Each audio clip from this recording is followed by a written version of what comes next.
Looks to me like the next shop project has been decided.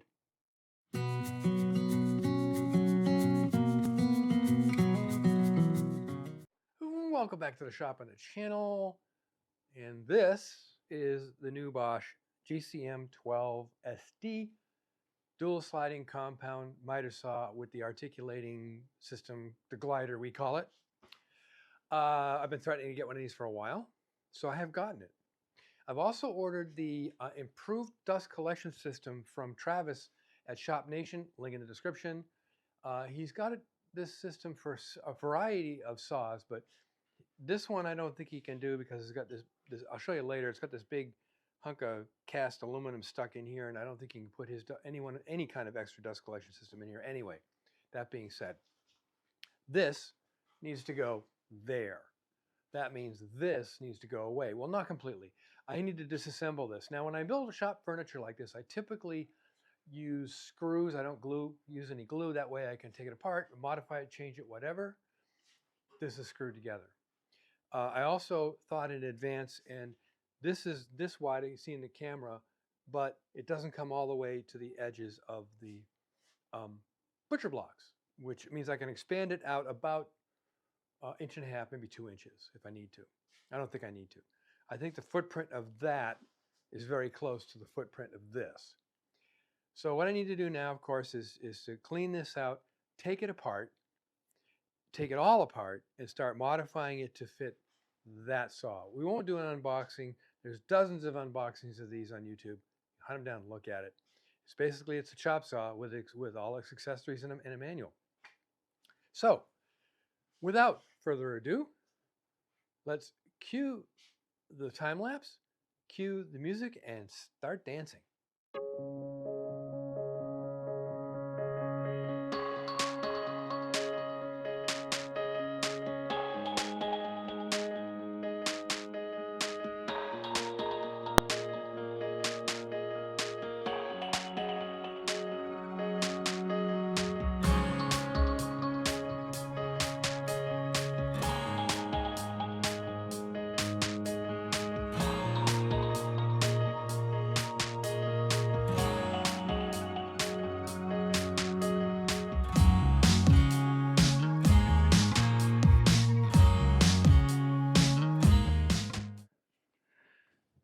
Clear and ready to build the new thing. You actually modify this one. Now, if I bring it to the edges of the butcher blocks, I have 28 inches between here and here to put in. The new saw is like 26 inches wide, I think. Yeah, it's about 26 inches wide. This goes with the old saw. I don't know if you can see it in camera, but I remote switched the laser, and I've got the parts to put that switch back here. So I'll just de-remote that and put the switch back in. So next step is to take this apart and start adapting it to the new saw. Now, what I'm doing with this is I'm actually making the platform that the saw sits on adjustable front to back, side to side, corner to corner. That way, as things settle, things move, whatever, over time, you can make fine adjustments to keep these datums or these platform parts here perfectly aligned with the fence. Excuse me, with the platform on the saw. So that's where we're going with that. I can still use the base that's here. I just have to put on a bigger base piece. You got to buy some more wood, and then fasten the sides to that and the back to that, and then I'll have to get a new back, I think, and then start working out the adjustment part. So let's get on it. So far, I've modified the base, put a wider piece of wood in there so I got coverage. This side now comes flush with the butcher block on this side. This side is flush with the butcher block on this side. Now I've got two cleats in place to hold the platform that the saw is going to sit on. And let me show you what I have in mind for that.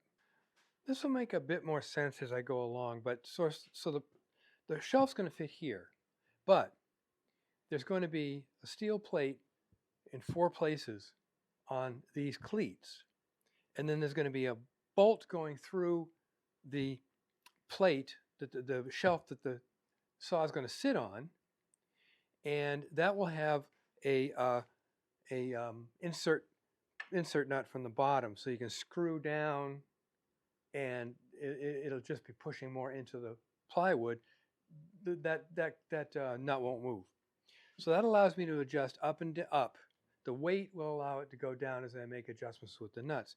There'll be 2 lag bolts on either side, so once I've got it adjusted where I want it, I can snug down the lag bolts, and then the saw won't move anymore. Of course, the saw will be lag bolted to the shelf.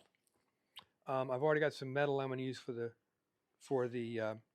plates that are going to go on the cleats. Now, these cleats are 1/4 inch lower than they have to be. So when the saw goes in, with the shelf all the way down and the saw in place, it'll be about 1/4 inch below the surface here, at which time I'll start screwing it up. Boy, I didn't mean to say it that way. I'll start jacking it up with the jack screws to get it perfectly level with the butcher block sides. So I got to go buy another piece of plywood because I ran out of 3/4 inch to do this. So onward to the next step, and that's to get the plate in place and make it adjustable. Day 2, trial fit. The shelf's in place. I put this on here temporarily. I've marked for the holes I'm going to drill, and I'm going to drill pilot holes first, and I'll explain that in a second. The jacking screws are going to be 5/16 18 bolts. The locking screws to lock it in place are going to be 1/4 20, 2.5. The jacking screws are going to ride on, get this, the metal I was talking about. These are punch outs from an electrical box. They're going to sit on the cleat, and the bolt's going to ride on that, so it won't drill itself into the wood. And of course, it's all held in place with threaded inserts. There'll be a threaded insert on the bottom of the shelf itself where the jacking bolt's going to go. There'll be a threaded insert on the bottom of the cleat where the 1/4 20 bolt's going to go. I'm going to drill pilot holes first because I want to put, I'm thinking I want to put these little pieces of metal in a recess with a Forstner bit and some JB weld so they don't move. They shouldn't move anyway, but just so they don't move. And then I have to insert all the threaded inserts in their homes, and then I'll be able to set this up to jack it up and down. I've got my 1/4 inch here below the surface of here, so when I start getting it in, I can jack it and get everything done. This still needs the fine checkout that the manual tells you to do. I'll do that over on the bench later. Temporarily, I'm going to use the bag. Let me get the bag. Because we all know how effective these things are. But until the Shop Nation adapter for shop vac with better dust collection gets here, I'll be using the bag. And the bag is kind of funny because, I mean, this thing rotates. So you can put the bag here. But these are terrible, but just for giggles for now. The Shop Nation thing's been shipped. I think I mentioned that earlier. So it's on the way. Cool little feature. I've got this about where I want it. I still have 1.5 inches before it hits the wall. And this shaft, this adjustment, roundy adjustment, is shorter than the other one in this position because I can move this back further. And the fence is further from the front. So I've got more support for boards on either side of the saw.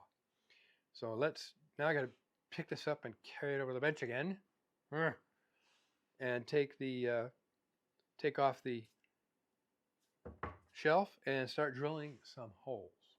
Oh, and put in the inserts.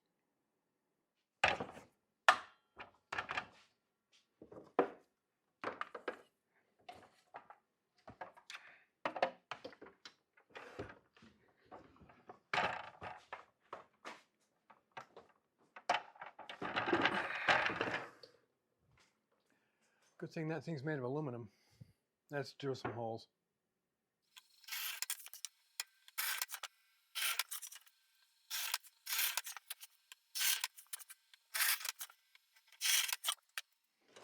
Okay, we're almost ready. So these are the jacking screws, the ones that are tall, and they just jack down and push up the base. These quarter 20 bolts here are the locking bolts. So what happens is I get it where I want it to be in plane, and everything's fine, and then I screw down the locking bolts, and that holds it in place, and it's not going to move. Now the next thing to do is do all the adjustments on the that I may or may not need to do on the new chop saw.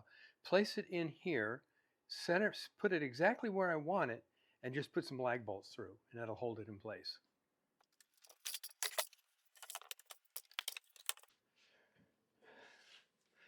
I was pleasantly surprised at how this was set up from the factory. I didn't have to make any adjustments in the vertical this way, or in the horizontal this way, or the fences.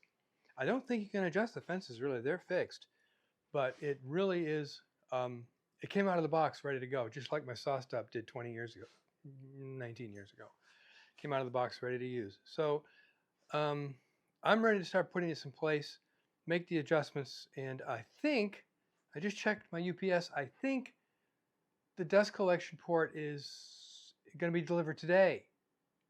So if that's the case, we'll move on. After I get this set up and in place and drilled and mounted in the whole 9 yards, I need to build a new box for it, but I need the saw also for a while, so I may not put the box in right away. But the box is going to be wider and about that tall. Let's see. Wait a minute.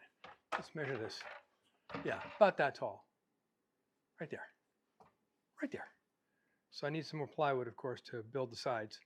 This side can be fastened directly to here. And this side will be fastened to the wall right about there. And then I'll have some returns and possibly a close-off box, but we'll see. I trust Travis's work. I think the dust collection is going to be more than adequate, and I may not have to box this completely up. I never boxed up the other one.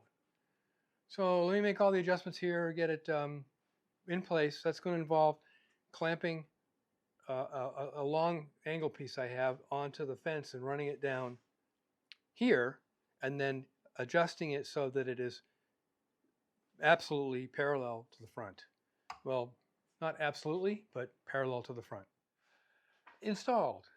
It is jacked and leveled in all dimensions, this way and this way. It's very nicely aligned with the butcher block, and it's aligned front to back. I've clamped on to the fences this piece of 1.5 inch by 1.5 inch, no, this is 2 inch by 2 inch aluminum angle, which gives me a fairly good straight edge. And if I measure here, right at the edge of the wood on the butcher block, okay, and I come over here and look at this end. Wow, it's like 1/8 of an inch off. Yeah, I'm going to be that guy. Now, I've fastened it down on one corner right here so that I can swing it if I needed to. And I'm going to give just a little love tap over here.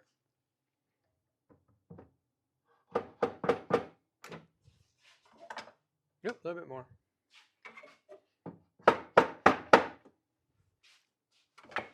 Bingo! That's perfectly aligned. Okay, it's perfectly aligned as it can be with the front edge of the bench itself. Not that that's critical. I mean, when I put in the stop blocks, the track is going to be behind the fence here, so I'll have it flip over, stop block, instead of having a fence all the way along here, which I don't really need, don't really use. So there we go. It's ready to be fastened down permanently. So let's do that.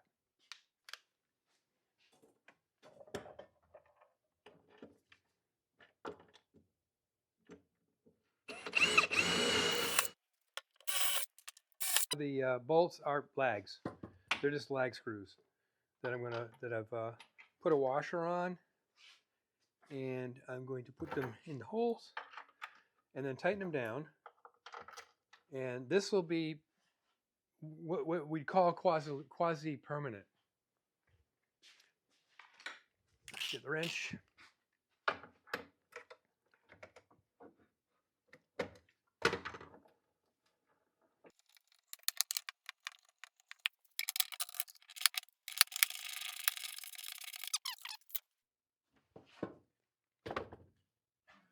See, had this for decades. Oops, great long straight edge. 8 foot, I think. I think that's 8 foot. Was 8 foot. I think I cut something out of it. So here we are. We're ready to go. I have to do the sides, obviously, and the top to put the dust collection on top and put the sides on either side. I was mistaken. The Shop Nation port for this is not coming today. That's okay. I can. It'll be here in the next day or so. I'll do a short video about that when I get it, and I'll put it in place. Right now, 45, 45, 0, articulation. And this is actually pretty quiet because it's belt driven. It's not direct drive. So I mean, you may not be able to pick it up, the noise level on the video, but that's about. It seems like it's like almost 50% less noise than the direct drive Hitachi this replaced. So just for safety's sake and giggles, I'll lock that in place. I'll lock this in place so it can't move. But there it is, in place. After I need to use it for other projects right now, for other things. So I'll do just a short, like I said, I'll do a short video of installing the port, and the sides and top and the dust collection will all be in place at that time. So having said all that and delaying more information on this because I'm waiting for parts, but I still need to use it. So until next time, make great things out of wood and control your dust.